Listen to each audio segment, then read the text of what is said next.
Әй қыз, үйді жина. Ау, не дейсіз? Не дедім мен саған, естіп тұрсың ба адамды? Бол тез, үй жина деп жатыр мен саған. Не? Тез бол, үй жина деймін. Жарайды. Мен ата-анам қапсыда бақыра береді. Мен өте қатал отбасыда туылғанмын. Так, пілсіз қайда еді? Тез сыпырып тастайын. Қазір тамақ істе, сабақ дайына дейді. Мен вообще осы уақытқа шейін қыдыртып көрмеген тіпті. Жарайды, оған өкінбеймін мен. Әлі кегімді аламын бұлардан. Бірақ мейлі, ата-анам ғой.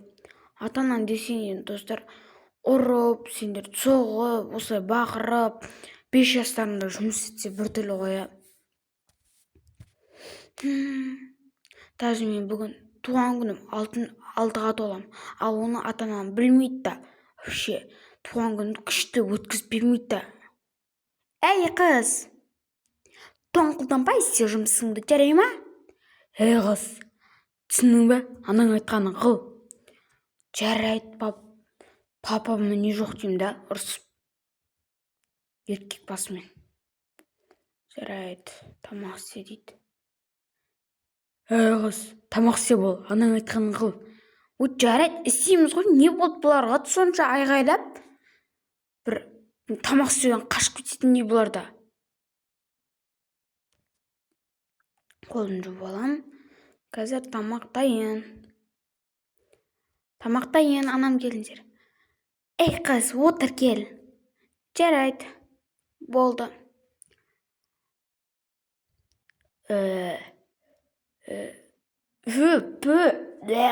Ойбай. Әй қыз, не істеп отырсың?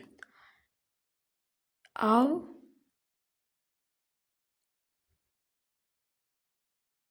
Не қылып отырсың деймін, бар. Үйді жина. Саған кім айтты осы жерде отырасың деп?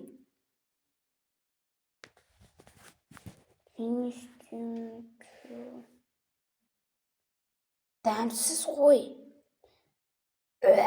Айттым ғой мен, дәмсіз бұл қыздікі. Осы қызың жесін, детдомға өткізу керек. Сен туғалы бері осы қызың маған жақпаған білетінмін мен. Айттым ғой достар, сіздер 6 жастарыңызда осы ұрып, соғып, үй жинатса біртүрлі ғой. Маған даже күн жоқ. Бұлар мен ұрып, соғып, даже тәрбиелеп жатыр. Ұрған ес, ұрып та атқан жоқ. Бұлар бақырып менің намысыма тиіп жатыр. Біртүрлі ғой. Жарайды, үй ішіне айтқанын қылып, естен бәрібір.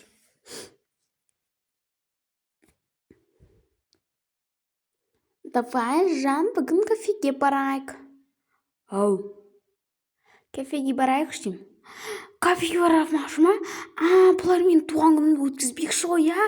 Ура, ата-анам мен бірінші мейірімді болмақшы. Қазір мен де баратын шығармын, я?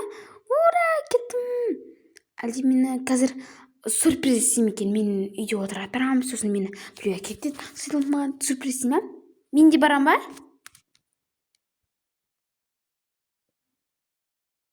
Жоқ, саған кім айтты деді? Бар үйді жина. Әке, қалайынша? Әй қыз, жоқ, бар. Мені ашуландырма. Кет бар. Менің настроениемді құртпашы тіпті. Жарайды. Қаласың сен қыз, қал үйде. Тазала үйді. Жарайды. Мен жақтырмайды осылай, білем ғой мен. Жарайды, қойшы. Жылап бұларға көлім түсіргенше, бұлар тыңдамаған жақсы мен. Велосипедпен кетіп бара жатыр ма? Так. Ой, құрысына бөлмеге кірмей қуанышта ақша шойытылып, менен көріп шығар. Так, уже болып жатыр. Менің ойнайтын жерім. Бұны маған ата-анам 2 жасымда алып берді. 2 жасымдағыдай маған мейірімділік болса ғой, ондай мейірімділік қазір бермейді да маған. Ондай мейірімділікке зар болып қалдым ғой мен бейшара.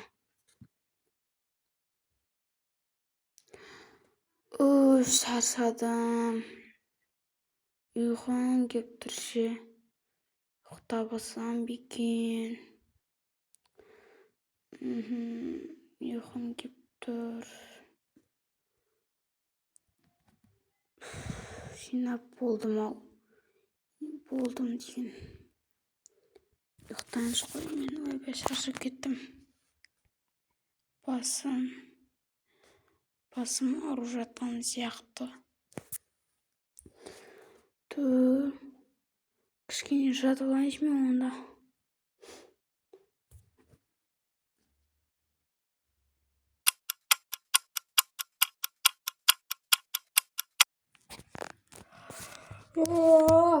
Ұйқым қалған сияқты 3 сағат па ұйықтадым ғой. Атам кафеден келдім екен. Шаршап қапым.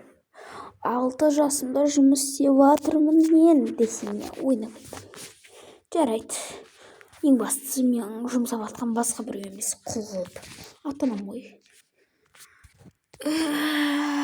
Ата-анам қыз, істеп жатсың деймін. Сонда келе сала ұрысқан ес. Жай сөзбен айтса да түсінер едік қой. Сонша айғайлап деймін да. Қыз, не істеп жатсың деймін. Жан, тұрды ма қыз? Қайта ол қыз? Қазір мен жанынан шығарам. Ұйықтап жатыр. Басты жасамайды ол сен қызыңның. Менің қызым емес ол. Не қып жатсың бол? Тұр дедім мен саған. Ой, кешіріңіз. Енді жұмысыңа бара бер. Қыз, мені жындандырма деп қанша айтам. Сен ұйықтамауың керек. Түнде обязательно ұйықтама, потому что сен бізге көмектес. Сен бізді үйді жина. Сен ертең мені асыра алмайсың. Бізді асырайтын адам керек. Ал сен асыра алмайсың. Түсінесің бе? Сен қазір осы кезден бастап менен тістесің, ертең үлкейгенде де менен тістесің. Бұл қалада, бұл жерде, осы үйде, осы минутта, осы сағатта сен үшін енді демек дегенде сен қыз үшін бұл жерде аттап өтуге құқың жоқ, білесің ба? Еркек бала болса екен, қанекей мен сені жай жіберіп қоятын едім. Не істеп шаршадың сен қыз? Мұншама, енді үй жинадым ғой, білесің ба? Білесің ба дейіңіз, анасына, әкесіне солай айтар ма екен? Қазір аузыңды айырам. Нервыма тиме, ондай нәрсе сөйлемей маған, әкеңе. Сабақ дайындадым, үй жинадым ғой. Солғай, бұл қыз төменге түстеп, шашыңды жина. Не анау шашың шығып жатыр? Жарайды, анашым.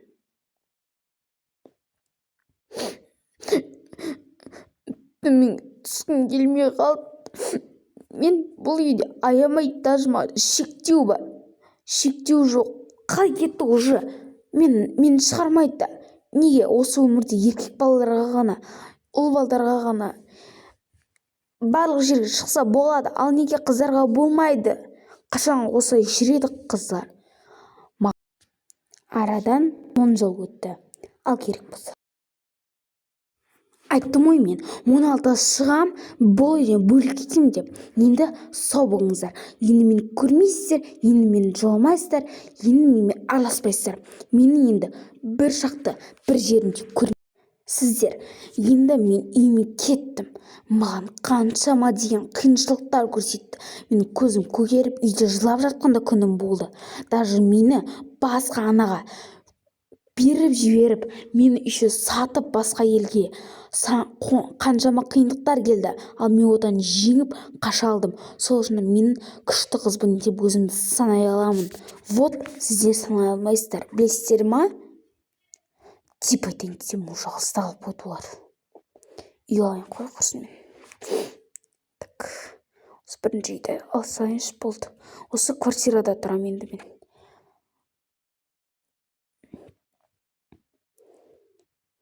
енді мені күтпей қойсын бұлар. Қызым, ашу есіңді, саған дереу бірдеңе айтам. Не, әке, не болды сізге? Іздемесеңдерші мені. Неге іздейсіздер? Сіздердің басқа қыздарыңыз болсын, асырап алыңыздар, сіздерге ұл жағатын еді ғой. Мені кешір, қызым, бірақ мен саған айта алмаған бір айдан бері сөзім бар. Қандай сөз?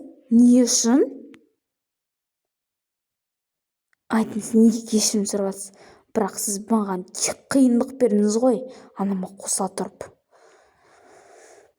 Не демек екен енді? Сен кеткелі анаң өмірден өтті. Не дейсіз? Қайда анам? Анам? Менің мамам ба? Сіздің жолдасыңыз? Иә, сенің анаң өмірден өтті. Қызым, сен кеткелі бізге қандай қиыншылықтар болған білмейсің. Сені ұрлап кеткен басқа елдің адамдар да бізге келіп қаншама қиыншылықтар істеді. Кәні, қайда ол? Айтыңызшы маған, мамам қайда мені? Қызым, әрине енді зияратта, яғни әулиеде жатады ғой. Жүріңізші, пап. Жарайды, қызым, жүр кеттік онда. Менің де 5-ақ күнім қалды. Не дейсіз? Оны қайдан естіңіз? Оны маған врачтар 10 күн алдын айтқан. Ойбай, не істеп жүрсің вообще? Адам нервысына тиіп. Пап, жүріңіз. Жарайды, қызым, келе жатырмын. Жүре бер сен. Так, анама барайыншы мен. Сағынып кеттім анамды. Так, осы семьяда шыға салайықшы, өліп кеткен адамның семьяда отырып. Достар, ойнайды. Бұл бізде роль болып отыр да. Так, анашым, сіз неге мені тастап кеттіңіз? Мен сізбен қоштасып та үлгермедім. Анашым, мен сізді көрмедім. Анашым. Міне қызым, осылай анаң өмірден өтті. Әке.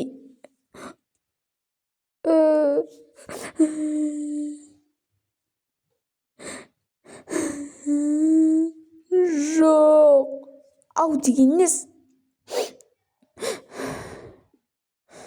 Жарайды, ештеңе етпесті. Дейін десем, анам күліп жатыр, мені өмірге әкелген. Өтірік жылап жатыр. Өтірік жылап жатыр міне. Әрине жылайсың ғой, просто еді. Рөлдер жетті.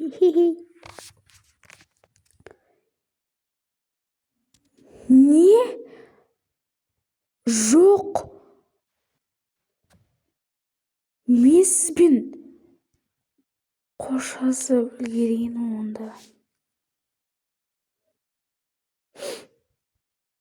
Сізді сағынамын әлі, әке.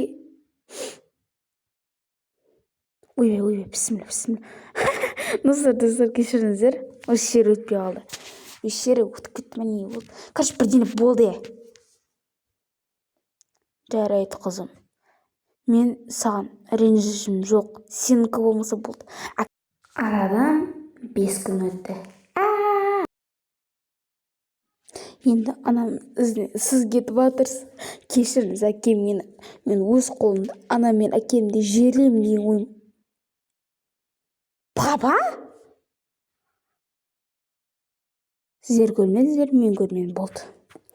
Достар, біздің видео аяқталып жатыр. Енді видеоны бір жерін шығармай қояйық. Достар, осы ше, неге Диас деген ата жоқ? Неге Аружан деген апа жоқ? Болды, қой, кетті мен.